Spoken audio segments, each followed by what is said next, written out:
Hello everyone, कैसे हैं आप सब? Hope all are doing well and great. So start करते हैं सोशल सिक्योरिटी लेजिस्लेशन के बारे में बात कीजिए। सोशल सिक्योरिटी क्या होती है, समझो इस बात को।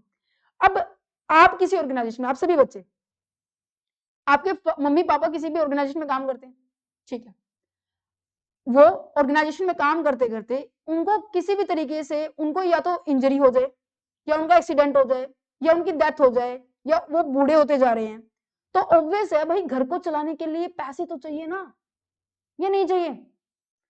चाहिए। मीन्स कि फ्यूचर के रिस्क से बचने के लिए गवर्नमेंट ने रूल रेगुलेशंस बनाए हैं कि भाई एम्प्लॉयर जिसके अंदर वो काम कर रहा है और एम्प्लॉय जो काम कर रहा है, ये इसका ओनर है और ये वर्कर है, ये यहाँ पर काम कर रहा है, तो एम्प्लॉयर की जिम्मेवारी बनती है कि भाई इसकी जितनी भी वेजेस है, जितनी भी सैलरी है, इसका कुछ परसेंटेज तुम कंट्रीब्यूट करोगे और ये कुछ परसेंटेज ये कंट्रीब्यूट करेगा, सबसे ज्यादा आप करेंगे, ये कम करेंगे। कि इन केस ये रिटायर हो जाए, आपके ऑर्गेनाइजेशन में काम करता करता इसकी डेथ हो जाए, या फिर कोई भी एक्सीडेंट हो जाए, आप इसका कोई भी पार्ट फिजिकली जो पार्ट है वो डिसेबल हो जाए, जिसके कारण इसकी फैमिली को कोई भी दिक्कत ना हो, इस पैसे को वो यूज कर सकती है। तो सोशल सिक्योरिटी यहाँ पर ये कहना चाहिए, फ्यूचर के रिस्क को प्रोटेक्ट करने के लिए यहाँ पर ये वेलफेयर स्टेट के रिगार्डिंग, आपके रिगार्डिंग एक्ट्स बनाए गए हैं। वर्कमैन कंपनसेशन एक्ट है, एम्प्लॉय स्टेट इंश्योरेंस एक्ट है, एम्प्लॉय प्रोविडेंट फंड एक्ट है, payment of the gratuity act. क्या कहते हैं, सिंपल सिंपल से है, सबका अपना अपना काम है, अपनी अपनी मोटिव करें। तो सबसे पहले वर्कमैन कंपनसेशन बढ़ते हैं, ध्यान से सुनो। वर्कमैन कंपनसेशन मींस कि वर्कर को कंपनसेट किया जा रहा है इन केस वो काम करता करता करता करता उसको इंजरी हो रही है। मान लीजिए वो फैक्ट्री में काम कर रहा था, मशीन की जो चेन इतनी जोर से ओपन हो गई है, उसके और मतलब बॉडी के एक पार्ट पे बहुत ज्यादा तेज लग गई, जिसके कारण उसका डैमेज हो गया, तो उस चीज के लिए आपको कंपनसेट किया जाएगा। समझ पा रहे हैं? तो कंपनसेट का मतलब होता है कि आपको नुकसान और उसके बदले में आपको पैसे मिलने। This act provide the financial help to the worker who get the injured during the work. तो क्या हो सकता है, यहाँ पर वर्कर को प्रोटेक्ट किए जाते हैं एक्सीडेंट से, ऑक्यूपेशनल जो भी डिसीज हो। ओके, नेक्स्ट यहाँ पे इंश्योर किया जाता है कि जो वर्कर के डिपेंडेंट्स हैं उनको कंपनसेशन मिल जाएगा, मींस कि उसके फैमिली मेंबर्स को, ठीक है, to help the dependent if the worker die and balance the disability. Got it? तो यहाँ पे यही चीज पॉइंट डिफाइन में की गई है। एम्प्लॉयर लाइबल कब होगा, ऑक्यूपेशनली अगर डिसीज हो जाए उसके वर्कर को, तो क्या होने वाला है, क्या होने वाला है, तो यहाँ पर उसको पूरी तरीके से कंपनसेट किया जाएगा। समझो कैसे, काफी सारी जॉब है, जैसे आपको पता है माइंस के अंदर जब हम काम करते हैं ना, खदानों में जब हम काम करते हैं, जो बहुत गहरी खोदाई होती है, सोने की होती है, पेट्रोल कोयले की होती है, ठीक है, गोल्ड की होती है, तो इन खदानों में जाने के लिए ना एम्प्लॉई जाते हैं, वर्कर ही जाते हैं।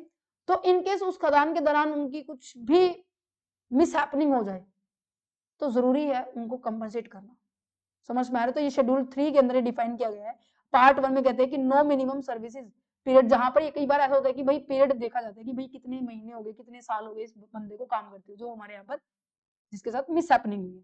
कहते हैं कि पार्ट 1 में कहते हैं कि हम कोई भी पीरियड नहीं देखेंगे, उसको सारा का सारा कंपनसेशन देंगे। पार्ट बी, ये आपको याद नहीं करना है क्या क्या है इसमें, बस ये ध्यान रखना है पार्ट बी में क्या कहते हैं, पार्ट सी में कहते हैं।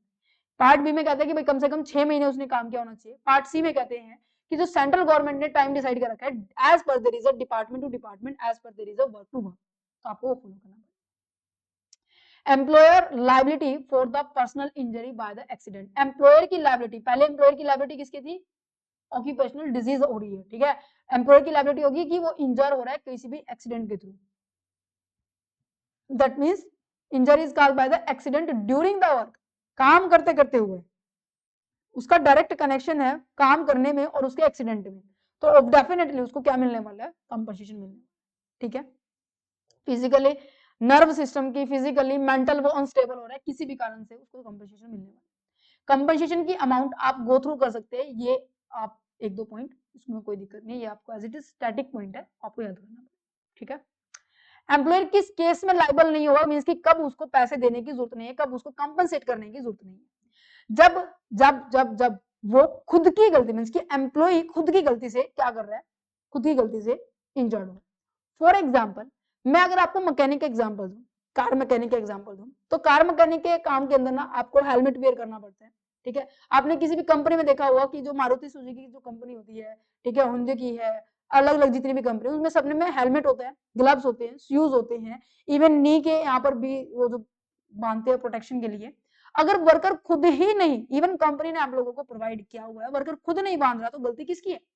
एम्प्लॉयर की? कहते नहीं, एम्प्लॉय की, तो तुम लोग खुद जिम्मेवार। या फिर ऐसी इंजरी हुई है कि जिसकी जो कि डिसेबिलिटी आपकी कवर हो जाएगी एटलीस्ट 3 डेज में, जिसकी क्विक रिकवरी हो जाएगी तो भी कोई दिक्कत नहीं। या फिर एम्प्लॉय खुद अपने आप में अनस्टेबल है, अल्कोहल ड्रग्स का कंजप्शन करने के बाद वो क्या कर रहा है, अपनी सर्विस परफॉर्म कर रहा है, तो डेफिनेटली मेंटली स्टेबल नहीं है तो दिक्कत तो उसी को होगी। ठीक है, मींस की इनकी खुद की गलती के कारण अगर कोई भी एक्टिविटी परफॉर्म हो रही है तो एम्प्लॉयर किसी भी तरीके से पेमेंट नहीं करेगा। नेक्स्ट जाता है receive the compensation. Compensation receive करने के लिए जरूरी है कि उसका नोटिस आपको ऑर्गेनाइजेशन को देना पड़ेगा विद इन 2 ईयर, या तो एक्सीडेंट और या फिर डेथ के टाइम के दौरान। 2 साल से पुराना हुआ तो आपको नहीं मिलेगा। तो ये commissioner for the workman compensation के प्रोविजंस थे। Got it. Employ state insurance के बारे में इंश्योरेंस बता रहे हैं। इंश्योरेंस इन द सेंस कि आपकी हेल्थ का इंश्योरेंस दे रहे हैं कि सिकनेस, इंजरी और प्रेगनेंसी के दौरान या फिर डेथ के दौरान, ठीक है, वीमेन है तो प्रेगनेंसी के दौरान या फिर उसकी डेथ के रिगार्डिंग किसी भी तरीके की उनकी हेल्थ का इशू ना हो, उनके लिए इंश्योरेंस करवा दिया भाई। फाइनेंशियल प्रोटेक्शन दे रहे हैं एम्प्लॉय को, उसकी फैमिली को। ठीक है, ये कहां पर होगा अप्लाई? ये सब जगह होगा अप्लाई, ऑल द फैक्ट्री जहां पर भी as per the state government के नोटिफिकेशन के अकॉर्डिंग कोई भी फैक्ट्री, कोई भी कंपनी बनी हुई है। अगर एम्प्लॉय की सैलरी 6500 रुपए से कम या फिर 6500 रुपए है तो उनको ये इंश्योरेंस का फायदा मिल सकता है। अगर 6500 से ज्यादा सैलरी होती है तो उनका ESI के रिगार्डिंग किसी भी तरीके की स्कीम का बेनिफिट नहीं उठा सकते। और इसको क्रिएट किसने किया था? सेंट्रल गवर्नमेंट ने किया है। कॉमन सी बातें ये आपको याद रखनी है। ठीक है, अच्छा जी, इसके अंदर कंट्रीब्यूशन कौन करता है? अब ये बात समझ लीजिए, जैसे मैंने इंश्योरेंस करवाया तो पैसा कहां से जाएगा? ऑब्वियस है, या तो तुम कंट्रीब्यूट करोगे या तुम्हारा एम्प्लॉयर कंट्रीब्यूट करेगा।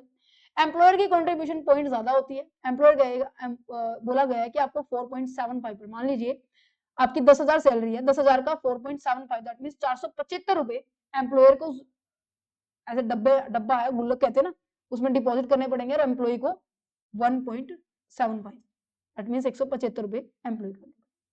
ठीक है, और सिकनेस के लिए, ठीक है, मैटरनिटी जो बेनिफिट्स होते हैं, डिसेबिलिटी बेनिफिट होते हैं, डिपेंडेंट बेनिफिट्स होते हैं, मेडिकल बेनिफिट्स होते हैं, इस फंड का वहां पे यूज किया जाएगा, ऐसे XYZ जगह नहीं किया जाएगा। ठीक है, employ provident fund and miscellaneous provision, ये क्या कहते हैं? प्रोविडेंट फंड क्या मतलब क्या होता है कि ये अक्सर ना रिटायरमेंट के बाद आपको दे जाते हैं। कहते हैं ना कि आपको PF मिल रहा है, ग्रेचुटी मिल रही है, पेंशन मिल रही है, ये कुछ इस तरीके। ये किस ऐसा फंड है जिसके अंदर एम्प्लॉयर और एम्प्लॉय दोनों कंट्रीब्यूट करते हैं बच्चे। ठीक है, और ये फाइनेंशियल सिक्योरिटी है आफ्टर द रिटायरमेंट की। ध्यान रखना, ये आफ्टर द रिटायरमेंट आपकी जो एक ग्रेचुटी एक्ट आता है 1972 का, वो भी आगे आएगा। ठीक है, वो भी आपका रिटायरमेंट बेनिफिट है कि आप देखो आपकी उम्र क्या होती है, 58 की अक्सर क्या हो जाती है, आपकी रिटायरमेंट हो जाती है ना, 58 की एज में आपकी रिटायरमेंट कंफर्म। तो उस टाइम के बाद आप इतने कैपेबल, इतनी एनर्जी नहीं होती है कि आप क्या कर पाए और मेहनत से और इतनी डेडिकेशन से आप काम कर पाएंगे। तो आपको सरकार कहती है कि रिटायरमेंट के बाद आप आसानी से अपनी जो कहते हैं ना बुढ़ापे की जिंदगी आसानी से जी पाएंगे, तो उनके लिए वो पैसा इकट्ठा स्टार्टिंग से करते हैं कि जब से जॉब में आए हैं तो जब से उसकी जॉब सैलरी का कुछ परसेंटेज हिस्सा एम्प्लॉयर कंट्रीब्यूट करेगा और कुछ परसेंटेज हिस्सा एम्प्लॉय खुद कंट्रीब्यूट करेगा, कि एट द एंड में वो पैसा इकट्ठा होकर हम अपने एम्प्लॉय को दे देंगे। वो खुश हो जाएगा कि भाई कहते ना कि रिटायरमेंट में इतना पैसा मिला है, वो पैसा कुछ आपका होता है, कुछ एम्प्लॉयर का होता है और कुछ उसके ऊपर इंटरेस्ट होता है। कितने सालों से, मान लीजिए 25 सालों से आप जॉब में थे और 25 सालों का इंटरेस्ट लगना, वो भी एक आपकी बढ़िया इनकम हो जाती है। कहाँ कहाँ एप्लीकेबल होगा? सब जगह होगा जहां पर फैक्ट्री के अंदर 20 से ज्यादा एम्प्लॉय होंगे और एम्प्लॉय की जो वर्कर्स की सैलरी वेजेस है वो 5,000 रुपए या फिर 5,000 रुपए तक से कम होने होगी। इसकी 5,000 रुपए या 5,000 रुपए से कम होगी तो वही आपके ऊपर अप्लाइड होगा। ठीक है, समझ में आ रहा है? एम्प्लॉय किस तरीके से कंट्रीब्यूशन करेगा? देखो यहाँ पे ना काफी सारी स्कीम है। एम्प्लॉय प्रोविडेंट फंड स्कीम है, एम्प्लॉय पेंशन स्कीम है, employ deposit link insurance scheme, linked insurance scheme. तो पहले प्रोविडेंट फंड को देखते हैं। यहाँ पर कंट्रीब्यूशन कौन करता है? एम्प्लॉयर भी करता है, एम्प्लॉय भी करता है। कहते हैं 10% उसके बेसिक पे बेसिक जो वेजेस मिलती है, डीएनएस अलाउंस, जितने भी अलाउंस है, जितने भी फायदे, जैसे मैंने आपको बताया एचआरए का, डीए का, पीए का, एफए का, सब मिक्स कर, ठीक है। बेनिफिट क्या होता है कि इस अमाउंट के ऊपर आपको इंटरेस्ट भी मिलता है और आप अगर चाहे तो उसे पहले भी निकलवा सकते हैं, विड्रॉ आप पहले कर सकते हैं किसी भी पर्पज के लिए। आपको घर बनाना है, आपके घर में शादी, आपके बच्चों की शादी है, मेडिकल ट्रीटमेंट के लिए, एजुकेशन के लिए, तो वो पैसा आप पहले निकलवा सकते हो, कोई दिक्कत वाली बात नहीं, ठीक है। अदरवाइज ये रिटायरमेंट पे तो आपको मिलने ही वाला है। परमानेंट अगर डिसेबल हो गए तो भी आपको मिलेगा, मींस की मिलेगा जरूर। अगर आपको पहले जरूरत है तो आप पहले निकलवा सकते हैं, बाद में जरूरत है तो आप at the time of the retirement तो मिलेगा नहीं। एम्प्लॉय पेंशन स्कीम का मतलब क्या होता है, जो आपको मंथली पेंशन मिलती है ना रिटायरमेंट के बाद, ठीक है, उसके बारे में बात की जा रही है। तो एम्प्लॉयर ने कंट्रीब्यूशन क्या होगा, एम्प्लॉयर का कंट्रीब्यूशन वही as it is 8.3 of the wages, that's it. और पेंशन भी ना काफी टाइप की होती है, ये आपके एग्जाम में इतना डिटेल में नहीं है कि कितने टाइप के आपको एक्सप्लेन करना पड़े, नहीं, आप नॉर्मली कर सकते। Employ deposit linked insurance scheme के बारे में बात की जाए तो ये एक लाइफ इंश्योरेंस स्कीम होती है जहां पर जो भी एम्प्लॉय काम कर रहे हैं, ठीक है, उसका लाइफ का इंश्योरेंस करवाया जाता है और इन केस वर्किंग के टाइम उसकी डेथ हो जाए तो वो लाइफ इंश्योरेंस का जो पैसा है उसकी फैमिली को मिल जाए कि वो अच्छे से सर्वाइव कर पाएंगे, that's it, there is no much, okay. अच्छा, payment of the gratuity act 1972, ये एक जबरदस्त है, ये बहुत कम ऑर्गेनाइजेशन देती है और देती है भी तो उसके लिए टाइम ड्यूरेशन है कि भाई कम से कम 5 साल आपने उस ऑर्गेनाइजेशन में काम किया होना चाहिए। ग्रेचुटी का मतलब समझो फिर आपको समझ में आएगा। ग्रेचुटी का मतलब होता है कि फॉर एग्जांपल, अब आपको पता है हमारे जो कंसेप्चुअल स्टडी पॉइंट पे आप सभी का इतना सपोर्ट है, सबसे पहले तो आप सभी को बहुत बहुत थैंक यू कि इतनी बड़ी फैमिली अब हमारी हो चुकी है, 33,000 प्लस सब्सक्राइबर्स हमारे हो चुके हैं। आप सभी का सपोर्ट है तभी हम यहाँ पर पहुंचे, तो सबसे पहले बहुत बहुत थैंक यू। एंड अब देखो यहाँ पर किसी भी ऑर्गेनाइजेशन के अंदर, ये तो मैंने आपको बता दिया है कि जो ग्रेचुटी होती है वो कोई भी ऑर्गेनाइजेशन दे सकती है, बट जरूरी है कि उस ऑर्गेनाइजेशन के अंदर जो एम्प्लॉई हो 5 साल काम किया जाए। क्यों? अब उनको इस चीज का रिवॉर्ड दिया जा रहा है कि भाई 5 साल तक तुम हमारी ऑर्गेनाइजेशन में रहे हो, तुमने इतना लॉयल्टी के साथ हमारे यहाँ पर काम किया है, तो डेफिनेटली हम आपको रिवॉर्ड देंगे, दैट्स इट। लमसम एक अमाउंट होता है, रिटायरमेंट के बाद दिया जाता है। कौन देता है? एम्प्लॉयर अपने एम्प्लॉय को देता है कि एज अ रिवॉर्ड होता है long and the continue services के लिए, दैट्स इट। 5 साल तक आपको उसमें सर्विस करनी पड़ती है, रिटायरमेंट के टाइम पर आपको मिलता है, या फिर आपने खुद रिजाइन कर दिया, या फिर आप टर्मिनेट हो रहे हैं, पर टर्मिनेशन आपका लीगली होना चाहिए, ये नहीं है कि आपने रूल रेगुलेशन तोड़े हैं फिर आपको छुट्टी मिली है, ऐसा नहीं होना चाहिए, ठीक है। अच्छा, कहाँ अप्लाई है? हर जगह एप्लीकेबल है, there is no limit, got it. अच्छा जी, अब ये हो गया पॉइंट सोशल, आपके पास जो सिक्योरिटी वाला पॉइंट था। अब हम बढ़ते हैं हमारे पास इंडस्ट्रियल रिलेशनशिप के ऊपर। इंडस्ट्रियल रिलेशनशिप कहता क्या? मींस कि जिस ऑर्गेनाइजेशन के अंदर एक तरफ एम्प्लॉयर है, एक तरफ एम्प्लॉई है, उनके आपस में रिलेशन के बारे में बात कर रहा है। वो रिलेशन जब इंडस्ट्री के बारे में, इंडस्ट्री में काम करने वाले वर्कर्स और एम्प्लॉयर के बीच में आ जाए तो उसे हम इंडस्ट्री रिलेशनशिप कहते हैं। So simple, relationship between the employees and the employer in an industry. जब आप किसी इंडस्ट्री को टारगेट कर रहे हैं, उसके एम्प्लॉई और उसके एम्प्लॉयर के बीच के रिलेशनशिप को बात की कि कैसे एक वर्कर और मैनेजमेंट इंटरेक्ट करेंगे, कैसे आप कम्युनिकेट करने वाली बात की जा रही है। अगर इनकेस उनके बीच में डिस्प्यूट हो जाए तो कैसे सॉल्व होगा भाई, उनके बीच में कॉपरेशन कैसा होने वाला है, किस तरीके से पीस को मेंटेन करके रखेंगे, शांति बनाए रखेंगे, ठीक है, वर्किंग कंडीशंस अच्छी होनी चाहिए। तो इसके लिए यहाँ पर आपके पास 3 एक्ट आते हैं, मेजर प्रोविजन है। ट्रेड यूनियन एक्ट है, इंडस्ट्री डिस्प्यूट्स एक्ट है, industrial employment act. Trade union ये बताता है, मैं आपको ऊपर से बताती हूँ फिर हम इसके डिटेल में जाएंगे। चलो चलते हैं इसमें। ट्रेड यूनियन ने सबसे पहले बात करते हैं 1926 में आया था। उसने कहा था कि एक तरीके ना ये ऐसा ग्रुप होता है, जैसे हम ये बोल सकते हैं क्लास है तुम्हारी पूरी बड़ी क्लास होती है। बचपन में याद करोगे तो इग्नू के बच्चे हो, तुम्हारी तो मॉनिटर भी नहीं होगा। बचपन में याद आया +1 +2 में 10th 9th में क्लास के अंदर मॉनिटर होता था नहीं होता था।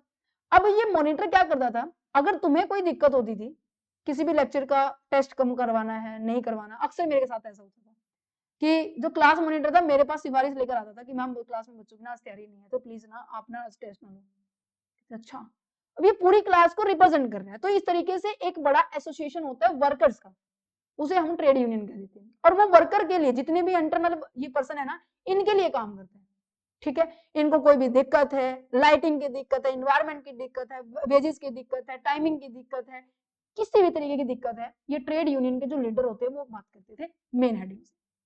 किस तरीके से ये वर्क करते थे, फॉर्म होता था कम से कम यहाँ पे 7 मेंबर होने चाहिए, ठीक है, और इनके जो रूल रेगुलेशंस है प्रॉपर डिफाइन में होनी चाहिए। जो भी मेंबर पर्टिकुलर ट्रेड यूनियन को ज्वाइन कर रहा है तो उसकी पूरी डिटेल यहाँ पर होनी चाहिए, ठीक है। और किस लिए इस ट्रेड यूनियन को बनाया है तो वो रूल भी जरूरी है लिखे होने चाहिए कि ऑब्जेक्टिव क्या है यूनियन का, मेंबर की फीस, क्योंकि जब भी देखो कोई ऑर्गेनाइजेशन बनती है तो उसके अंदर एंटर होने के लिए एक फीस होती है, तो फीस कितनी है। अगर इन केस जो मेन लीडर है जैसे मॉनिटर होता है, मॉनिटर के रिप्लेस करना है तो क्या प्रोसेस रिप्लेसिंग की होगी, और कोई अपॉइंट करना तो क्या अपॉइंट होगा, कैसे अपॉइंट होगा, क्योंकि इस पे सबसे बड़ी मतलब ये कह सकते हैं कि डिस्प्यूट होता है, झगड़ेबाजी, कॉन्फ्लिक्ट होता है, ठीक है। तो ये सभी प्रोसेस आपको पता होनी चाहिए, गॉट इट। देन उसके बाद आ जाता है how the fund will be use, जो फंड इकट्ठा हुआ तो उसको कैसे यूज करें, तो टोटली डिफाइन होने वाला है, ठीक है। इंडस्ट्रियल डिस्प्यूट्स एक्ट 1947 क्या, इंडस्ट्रियल डिस्प्यूट्स एक्ट के बारे में बात करते हैं, इसकी जो झगड़ेबाजी होती है, जो कॉन्फ्लिक्ट अराइज हो रहा है, एक तरफ एम्प्लॉयर है, एक तरफ एम्प्लॉई है, एम्प्लॉई कुछ कह रहा है, एम्प्लॉयर कुछ कह रहा है, दोनों के बीच में मिस अंडरस्टैंडिंग हो रही है जिसके कारण दोनों के मन में मन मुटाव है, तो उसको किस तरीके से हम सॉर्ट आउट करेंगे। तो यहाँ पे यही बात की गई है, how the disputes between the workers and the employer should be solve, किस तरीके से हम सॉल्व करेंगे। What happen in case of the strike, lockout, layoff and the retrenchment, समझो इनके बीच में, क्योंकि इनके बीच में डिफरेंस आया हुआ है स्ट्राइक एंड द लॉकआउट के बीच में। स्ट्राइक का मतलब पता है क्या होता है कि जहां पर एम्प्लॉय करते हैं, मीन्स की जो वर्कर होते हैं ना वो काम करना बंद कर देते हैं, वो अपने अपनी बात को मनवाने के लिए ऑर्गेनाइजेशन के मेंबर्स के ऊपर प्रेशर डालते हैं कि भाई हम तो काम करने नहीं आएंगे, तुम देख लो क्या करवाना है, मतलब अपने आप वर्कर खुद काम छोड़ दे। लॉकआउट के अंदर क्या होता है कि एम्प्लॉयर तुमसे काम करवाना छुड़वा, दैट मींस एम्प्लॉयर क्लोज कर देता है वर्क प्लेस को कि भाई तुम अब यहां पर काम नहीं करोगे। समझ में आ रहा है, समझ में आ रहा है, एक सेकेंड, समझ में आ रहा है, ओके जी। नेक्स्ट जाता है आपके पास ले ऑफ होना। ले ऑफ का मतलब क्या है कि जब ऑर्गेनाइजेशन के अंदर ना काम नहीं होता ना, तो ऑर्गेनाइजेशन के जो मेन हेड होते हैं ना, एम्प्लॉयर होते हैं, वो कुछ टाइम के लिए अपने वर्कर को ही कहेंगे कि भाई 1 महीने के लिए छुट्टी लगा लो, जैसे गेस्ट फैकल्टी टीचर्स होती है, ठीक है, जब उनके पास 8 महीने का टाइम पीरियड ड्यूरेशन होता है, ठीक है, और फिर वो 4 महीने अपना रेस्ट करते हैं, फिर 8 महीने काम करेंगे। तो जब काम नहीं होता, जब बच्चों के एग्जाम होते हैं तो वो क्या करते हैं, रेस्ट करते हैं, that's known as a leave, ठीक है, टेम्परेरी रिमूव किया जा रहा है वर्कर्स को, गॉट इट। तो यहाँ पर इसका ऑब्जेक्टिव क्या है कि उनके बीच में बढ़िया रिलेशन बना रहे, ठीक है, और लीगली इनलीगल जितनी भी एक्टिविटीज हो रही है उनसे बचा जा सके।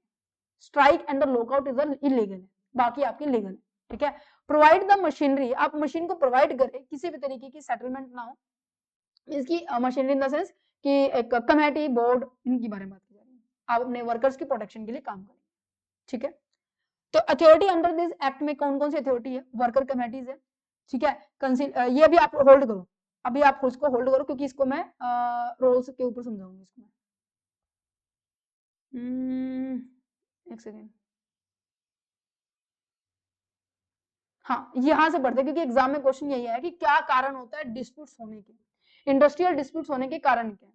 तो सबसे पहला भाई तनख्वाह के ऊपर होता है कि उनकी वेजेस बढ़ती नहीं है, उनसे ज्यादा काम लिया जा सकता है, वर्किंग कंडीशन अच्छी नहीं होती है, ठीक है, पुअर वर्किंग कंडीशन होंगे तो डेफिनेटली उनके मन में डिससेटिस्फेक्शन होगा, जॉब की सिक्योरिटी नहीं है, कभी भी कोई भी ऑर्गेनाइजेशन किसी भी एम्प्लॉय को निकाल सकती है, तो आपको इनसिक्योरिटी फील होती है, तो इस वजह से भी एक मन में डिससेटिस्फेक्शन सी रहती है। Poor communication in the sense आपके पास प्रॉपर हायरार्की होती है, अगर आपको ऊपर से कोई नोटिस आएगा तो प्रॉपर हायरार्की में आएगा, अगर आप कुछ समझाना चाह रहे हो तो वो भी पूरा हायरार्की में आएगा। इस केस में आपकी जो इन्फॉर्मेशन होती है वो मिसलीड हो जाती है, ठीक है, तो चीजें ट्रांसपेरेंट होनी चाहिए, यहाँ पर लैक ऑफ द ट्रांसपेरेंसी की बहुत ज्यादा आपको देखने को मिलेगा। टेक्नोलॉजिकल अगर चेंज हो जाए, मान लीजिए ऑर्गेनाइजेशन से अगर मैं बात करूं, उस टाइम पे लॉकडाउन के दौरान ये बोला गया था कि जिन टीचर्स को ऑनलाइन पढ़ाना आता है तो वो हमारे यहाँ पर रहेंगे, उसके बाद बाकियों का बायकॉट कर दिया था, उनको हटा दिया, ठीक है। तो यहाँ पर जिनको आता था उनके लिए फायदा हो गया और जिनको नहीं आता तो उनके लिए टेंशन बन गई, तो सडनली कोई भी चीजें चेंज आ रही है और वो ऑर्गेनाइजेशन में अप्लाई हो रही है तो यहाँ पर डिससेटिस्फेक्शन हो जाता है, डिस्प्यूट होने के चांस हो जाते हैं। Indiscipline and the misconduct, that means कि आपके पास जो भी, अगर आप इन केस कोई गलत काम हो जाता है, इन केस लिटिल बिट छोटा मोटा काम हो जाता है, तो आपकी जो पनिशमेंट है ना वो बहुत भयंकर होती थी। या तो आपकी सैलरी बहुत हैवी काट दी जाती थी, 2 दिन की सैलरी काट दो, ठीक है, या फिर आपको इम्प्रिजनमेंट का केस आपको देखने को मिलता था। मतलब बहुत ज्यादा स्ट्रिक्ट डिसिप्लिन था, और था भी तो बहुत क्लियर नहीं था कि हाँ किसको क्या चीज मिलने वाली। ठीक है, पॉलिटिकल इंटरफेरेंस का मतलब है कि जितने भी यूनियन लीडर्स होते हैं ना वो ऑलमोस्ट क्या होते हैं, किसी भी पॉलिटिकल पार्टी से कनेक्टेड होते हैं, और फिर वो अपने वर्कर्स, अपने एम्प्लॉय वर्कर्स के लिए काम नहीं करते, वो डिसीजन इस तरीके से लेते हैं कि पॉलिटिकल पार्टीज के इंस्ट्रक्शंस के according, not as per there is a problem of the workers. Got it. Next आता है unfair labour practices. Unfair labour practices का मतलब क्या हो गया कि यहाँ पर यूनियन ट्रेड को अगर रिकॉग्नाइज ना किया जाए तो मन में मुटाव आ जाए। जैसे क्लास के अंदर किसी बच्चे की अच्छी परफॉर्मेंस थी, अगर मैं उसको ये नहीं कहूंगी शाबाश तुषार क्या अच्छा काम किया है, तो डेफिनेटली अगर मैं उसको नहीं टोक रही तो उसके मन में ये आएगा कि मैडम मुझे नोट नहीं कर रही, नेक्स्ट डे वो क्या पता उसकी परफॉर्मेंस कम हो सकती है। मे बी डिस्क्रिमिनेशन होना तो ये भी एक बड़ा कारण है, डिस्प्यूट्स हो सकते हैं। इसको मेजर करने के लिए तो यहाँ पर आपको 2 तरीके दिए गए हैं। सबसे पहले प्रिवेंटिव मेजर्स, और दूसरा आ जाता है आपके पास सेटलमेंट मेजर। सेटलमेंट में तो ये कह रहा है कि भाई झगड़ा हो चुका है, तुम्हें अब सॉल्यूशन देना है, सब कुछ हो गया है, झगड़ा डिस्प्यूट हो चुका है, अब तुम्हें सॉल्यूशन देना है। ऊपर कह रहे हैं प्रिवेंटिव मेजर का मतलब क्या है कि झगड़ा होने से पहले तुम्हें एक इंटीमेशन मिल गई, उस झगड़े को होने से बचा सकते हो, जिसकी अभी तक डिस्प्यूट स्टार्ट नहीं हुआ है। तो क्या कर सकते हो आप, कलेक्टिव बार्गेनिंग कर सकते हो, मींस की एम्प्लॉयर एम्प्लॉई आपस में मिलकर सलाह मशवरा कर सकते हैं, वर्कर की कमेटी के अंदर डिस्कशन हो सकता है, स्टैंडर्ड ऑर्डर्स आपके फॉलो हो सकते हैं कि एज पर द रूल्स क्या होना चाहिए क्या नहीं होना चाहिए उसको फॉलो कर सकते हैं आप। ग्रीवेंसेस आ रही है, मींस की प्रॉब्लम आ रही है, तो उसको प्रॉब्लम मेन प्रॉब्लम बनने से पहले उसको सॉर्ट आउट कर दो, क्विक रिजॉल्व किया जाए before issue the become the disputes. वो डिस्प्यूट्स का रोल ले, मतलब ये कहते हैं ना कि आकार ले, उससे पहले तुम उसको सॉल्व कर दो भाई। लेबर वेलफेयर ऑफिसर होना चाहिए कि जो कि इन चीज को ऊपर ध्यान में रखे, जो मेन हेड मैंने आपको बताया ना ट्रेड यूनियन के ऊपर होते हैं। सेटलमेंट मेजर का मतलब होता है कि भाई अब झगड़ाबाजी हो चुकी है, अब आपको सॉल्व करना है, अब झगड़ाबाजी हो चुकी है, अब आपको क्या करना है, सॉल्व करना है। तो यहाँ पर आ जाती है आपकी रोल, किसके बारे में बात की जा रही है, कंसिलिएशन के बारे में बात की जा रही है। दैट मीन्स जो आपकी ऑफिसर है, सुलझाव करने के लिए जो ऑफिसर है ना वो आएंगे, वो कहेंगे, ये बोर्ड या तो आपके मेन ऑफिसर आ सकते हैं या फिर बोर्ड मीटिंग के मेंबर्स आ सकते हैं कंसिलिएशन के, ठीक है। वो क्या करेंगे, दोनों पार्टी के बीच में एक म्यूचुअल एग्रीमेंट करेंगे, फ्रेंडली नेगोशिएशन होगी, ठीक है, कोई भी ऐसा बिडिंग सेटलमेंट नहीं होने वाली, नॉर्मल कन्वर्सेशन होगी।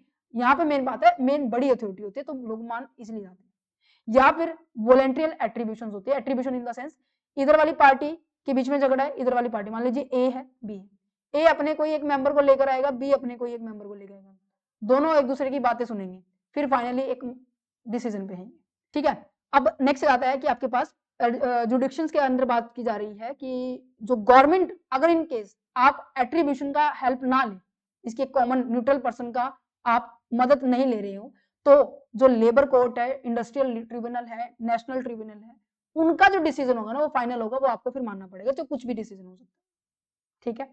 आप स्ट्राइक एंड लॉकआउट को प्रोहिबिटेड करेंगे कि भाई ऐसा काम नहीं करना, ना तो एम्प्लॉयर करने वाला है ना एम्प्लॉय करने वाला, ठीक है, क्योंकि इससे कहीं ना कहीं पूरी ओवरऑल इकोनॉमिक के ऊपर, आपकी इंडस्ट्री की इमेज के ऊपर बहुत ज्यादा फर्क पड़ता है, ठीक है। नेक्स्ट जाता है worker participation in the management. Simple सा टॉपिक है, कहना क्या चाहता है वे बात समझो।